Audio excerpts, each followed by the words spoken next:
Satellites here is one of those tessellations that makes a statement.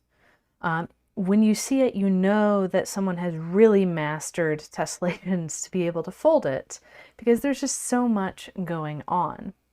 Let's start with the fourfold rotationally symmetric positions. There's two of them, one here and one in the center of this loop of 8 right triangle twists.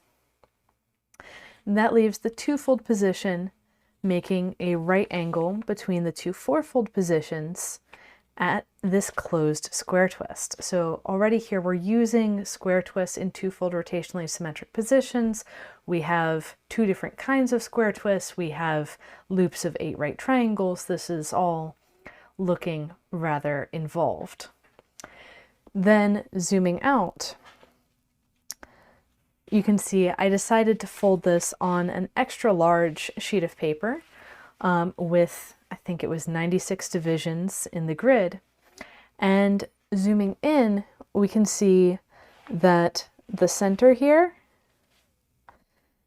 the exact center, has 2